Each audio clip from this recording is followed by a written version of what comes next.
জীবনটাই পুরো শেষ হয়ে গেল বাড়া। এখন বাড়া শুধু কাজ আর কাজ। মানে দিনের বেলা সারা রাত গান ফাটিয়ে কারখানাতে কাজ, তারপর একলা রাত্রে যেয়ে যে একটু আরাম করে ঘুমাবি তাও না, মানে গিয়ে পড়ে খাটের মধ্যে আবার কাজ।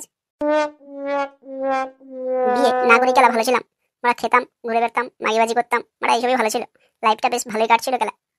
খানকির ছেলে মালিক বাড়া চলে এসছে, এরপরে কাজ করতে না দেখলে এ আবার বাড়া চোদন দেবে। কিরে লাউড়া, কাজ করতে এসে পরে বাড়া একা একা কি গল্প করছিস? কই না তো বাড়া, কিছু করিনি, কাজই তো করছি। একটু মাপজোকগুলো দেখছিলাম বাড়া। মাপজোক দেখছিস বাড়া? আমাকে কেলা চোদন শেখাচ্ছিস তুই? আরে কাকু, ওই যে পল্টুদের বাড়ির দরজাটার মাপটা আছে না, ওটাই কেলা দেখছিলাম, ওটাই বানাতে হবে এরপরে। পল্টুদের বাড়ির দরজাটা বানা এখনো বানাসনি?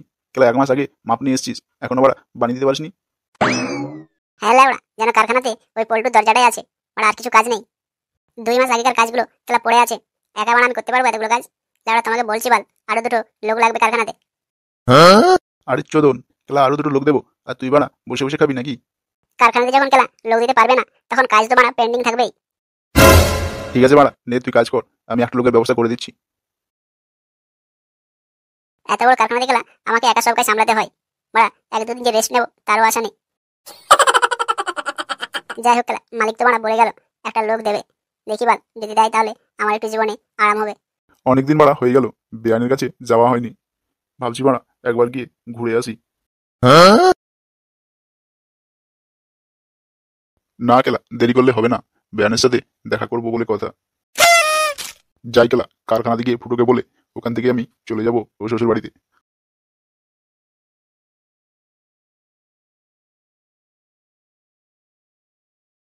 কিরে ফুটো, কি করছিস তুই? কে রে বাড়া? খানকির ছেলে, আমি তোর বাপ। গান মেরেছে কেলা। হাতে কি হয়েছে? হঠাৎ করে কারখানাতে চলে আসলে কি জন্য?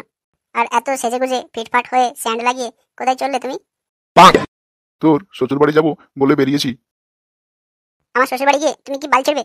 শ্বশুর বাড়িতে কি আমার শ্বশুর আছে নাকি? তোর শ্বশুর নেই বলেই তো যাচ্ছি। শুনলাম তোর শাশুড়ি নাকি শরীর ভালো নেই। কই না তো বাড়া, আমি তো কেলা শুনিনি যে শাশুড়ি শরীর খারাপ। আরে তুই শুনিসনি? তোর শাশুড়ি আমাকে কালকে ফোন করে বলছিল শরীরটা ভালো লাগছে না। ও, তুমি কি বুঝি আমার শাশুড়ি শরীর ভালো করে দেবে? তুমি বাড়া ডাক্তার নাকি?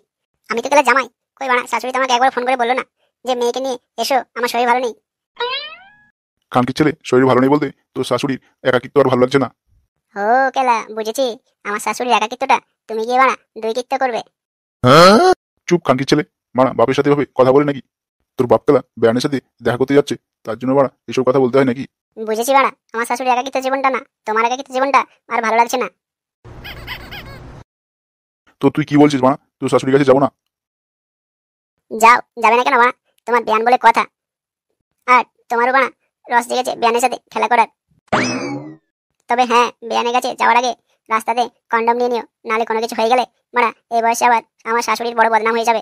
কি রেন্ডা চোদা ছেলে হয়েছে বাড়া আমার, বাপের সাথে কিভাবে কথা বলতে হয় সেটাও লেড়া শিখলো না।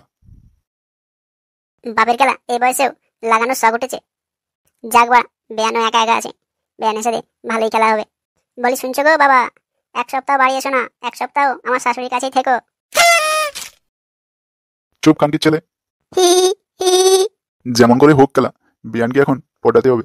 হি হি। না বাড়া, যাই, বেশি দেরি করে লাভ নেই।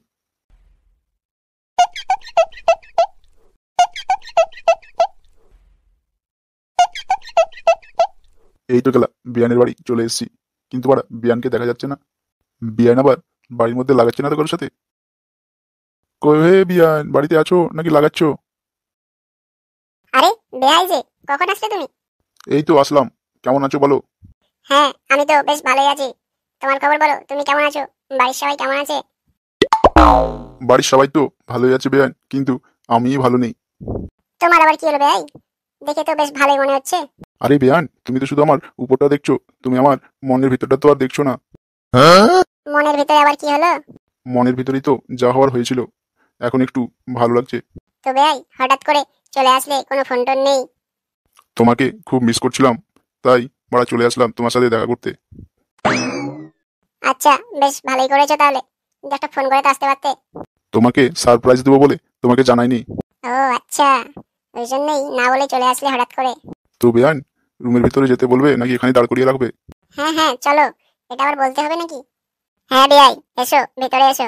হ্যাঁ বিয়ান, চলো আমি আসছি তোমার পিছনে পিছনে। তো বিয়ান, মাথাতে কি শ্যাম্পু করেছো? হেভি শেড করছে তো। আর স্যান্ড, এই বুড়ো বয়সে শ্যাম্পু করে স্যান্ড লাগিয়ে কি হবে? কেন বিয়ান, বিয়ের জন্য তুমি কি শ্যাম্পু ট্যাম্পু করতে পারো না? দেখো তোমার জন্য আমি কেমন স্যান্ড লাগিয়ে এসেছি। বিয়াই, তোমার এই বয়সেও ভীমরতি ধরেছে? ভীমরতিটা কি আর এমনি এমনি ধরেছে? তোমার মতো বিয়ান থাকলে তো সবারই ধরবে। তুমি এমন বলো না, আমি কি সুন্দর নাকি? হ্যাঁ বিয়ান, তুমি অনেক সুন্দর, তোমাকে আমার হেভি লাগে, ওই জন্যই তো চলে এসেছি তোমার কাছে ছুটতে ছুটতে। একটা কথা বলবো বিয়ান, রাগ করবে না তো? আরে বিয়াই, তোমার কথাতে রাগ করলে হবে? বলো কি বলবে। বিয়ান, তোমাকে না আমার খুব ভালো লাগে, আমি তোমাকে ভালোবেসে ফেলেছি।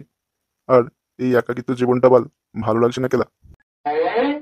আরে বিয়াই, এই বয়সে তুমি আবার কি বলছো? পাগল টাগল হলে নাকি তুমি?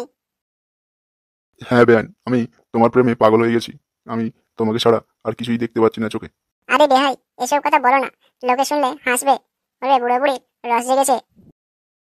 হাত তো বাড়া, ভালোবাসা কি বয়স থেকে হয় নাকি? বুড়ো বয়সে কি ভালোবাসা হয় না?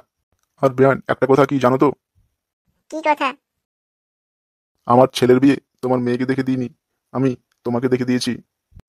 বলো কি তুমি? হ্যাঁ বিয়ান, আমি যখন তোমার মেয়েকে দেখতে আসি তখনই তোমাকে আমি ভালোবেসে ফেলেছি। তখনই আমি তোমাকে পছন্দ করে নিয়েছি। আর দেখলাম ব্যয় নেই, তোমার জীবনটাও একা আর আমার জীবনটাও একা, তাহলে আমাদের প্রেম লীলাটা বেশ ভালোই জমবে। কিসব যে ব্যয় তুমি শুরু করলে, আমার তো শরম লাগে। সরম টরমের কিচ্ছু না, যেটা সত্যি সেটাই আজ আমি তোমাকে বললাম। আমি তোমাকে অনেকদিন থেকেই ভালোবেসে ফেলেছি। আর এখন বেশি কথা না বাড়িয়ে চলো, আমি এখন তোমাকে লাগাতে চাই। একটা কথা কি জানো তো ব্যয়, কি কথা বলো? আমারও তোমাকে খুব ভালো লাগে, কিন্তু বলতে পারিনি। তো ভালো তো, আজকে আমরা বলে দিলাম, আমাদের দুজনের মনের কথা মিলে গেল। এরপর আমরা চলো আমাদের দুজনের শরীরটাকেও মিলিয়ে দিই। তো বন্ধুরা, আজকের ভিডিওটা এখানে শেষ করছি। এরপরে বিআইবিআনে যদি লাগালাগির ভিডিওটা দেখতে চান, তাহলে চ্যানেলটাকে অবশ্যই সাবস্ক্রাইব করে রাখবেন। আর এই ভিডিওটা থেকে যদি আপনাদেরকে একটু মনোরঞ্জন দিয়ে থাকি, তাহলে ভিডিওটাতে একটা লাইক করে দেবেন।